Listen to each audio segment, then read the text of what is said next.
I know it can be very confusing when you are dealing with different types of symptoms that seems like it's your thyroid. Maybe your thyroid panel looks normal, maybe it does not. But I wanted to go over with you some signs that your thyroid could definitely be out of balance. Maybe there are some connections that you're unaware of, and then what you can kind of do to start addressing this.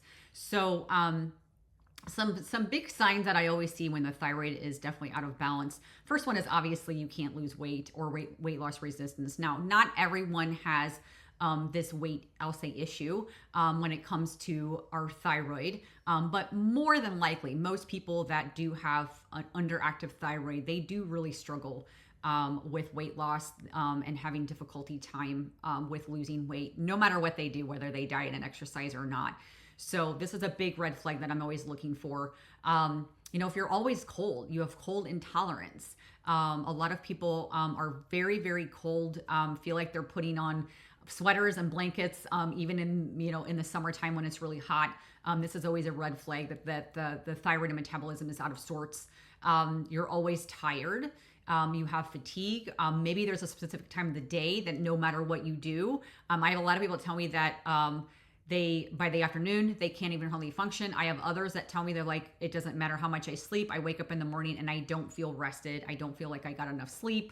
And I'm really struggling with making sure that, I can get through my day because I don't have any energy at all. So this is another one to really think about. Maybe you have low mood. Okay, this is another one that I really think is important to address. So you might even have some anxiety as well, but low mood, depression, maybe you are feeling, moody overall. This can also mean that the thyroid is connected as well. I want to talk about a digestion. Okay. Constipation is massive for this. Now I do get my fair share of clients that they have a combination where they have constipation as well as diarrhea, or they just kind of, go back and forth. Constipation is more common when it comes to underactive thyroid. This is actually very, very common.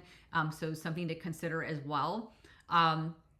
Brain fog, can't think clearly, can't form sentences. This is really massive with thyroid. I see this a lot in my practice. I used to struggle with this myself. I had pretty severe brain fog, 20 years ago. So I can definitely relate to this. So this is something that I would also make sure that you are addressing if you're struggling with that. Maybe your hair is thinning, your hair is falling out. Especially you start seeing massive clumps. I got this again 20 years ago when my thyroid was really bad. I had this pretty severely. Now there's a lot of sex hormone connection here as well, but this is definitely something that I would kind of consider that, we probably need to, this is a sign that I probably need to, take a look at my thyroid as well. So anything with like the skin as well, sometimes the skin is a really big connection here. If you're constantly getting like breakouts, if, you're having like rashes, things like that, thyroid could be connected here too. So I would maybe consider that as well. Even your nails, if your nails are really brittle, nails are breaking all the time, this is a really big one as well. So, your thyroid function is super, super important for your physical health, your mental health.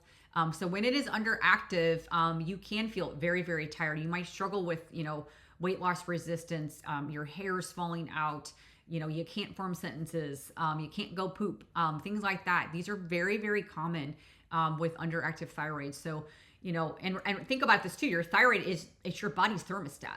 So it regulates all your energy expenditure, what your body temperature is doing. So that's why it's very easy to have a very long list of symptoms when it comes to our thyroid. We can have a lot of symptoms from this. So best place to first start, make sure you're getting a full thyroid panel. Can't emphasize that enough. You have to make sure you're getting a full thyroid panel.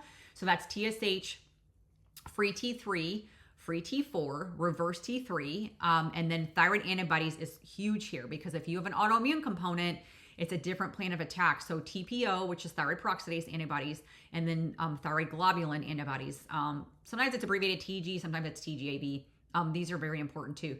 So always make sure you're assessing a full thyroid panel. This is the best place to start. And you can kind of start ruling out, do I have enough active thyroid hormone, which is T3? Do I have thyroid antibodies? Do I have an autoimmune component? Then start thinking about what other changes can I make here that might actually improve some of these symptoms. Start thinking about, am I getting enough sleep? This is massive. Can't emphasize this enough. If you're getting 3-4 hours of sleep at night, that can actually affect your thyroid. Okay. So make sure you're getting your sleep.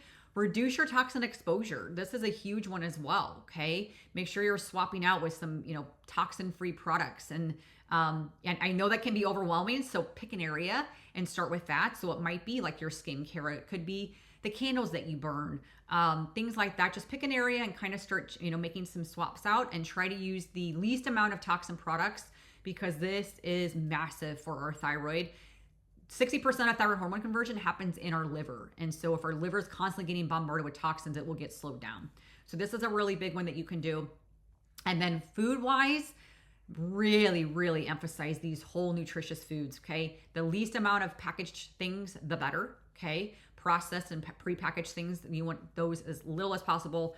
Perimeter to the grocery store is going to be your best friend, okay? So lots of protein and carbohydrates, vegetables, fruits, starches, healthy fats. So cutting out these inflammatory foods like sugar and gluten. Soy can be very inflammatory. Dairy can be a trigger for inflammation for some people, so keep that in mind. Not everyone has that issue, but it's very common. So just start thinking about, when we're thinking about our meals too, if we're eating a balanced meal, our blood sugar is going to stay a little bit more stable as well. And that can be closely connected to our thyroid too. So these are kind of some areas that I would start addressing and assessing. What are these areas that I can make changes for. And as far as liver health goes, there's a lot of things you can do for your liver. Castor oil packs are massive. They make, castor oil pack kits now. It can go right over your liver. This is great for our liver. They actually make Queen of the Thrones is the one that I like, and they make a little mini thyroid one as well. Dry skin brushing, sauna and sweating and exercise, movement, drinking dandelion root tea, things that, food wise, like leafy greens and beets. These are great for our liver health. So just start thinking about things like that to improve our liver health that will actually help with conversion. And then obviously, like I said, when we're cutting out inflammatory foods, that's going to help with your gut health. And 20% of thyroid hormone conversion is happening in our gut. So where we get more active thyroid hormones. So just some things that I would suggest maybe to start trying. If you have any questions with this, definitely reach out and let me know. I hope this video helps you. I know it can be very overwhelming, especially if you already have had a thyroid panel and you're like, it's normal, and they're telling me it's not my thyroid, but it feels like your thyroid. Then that's time to do some, a further deeper dive and investigate and maybe look at the areas that I just mentioned. So I hope this video helps you. I will see you in the next one. Bye.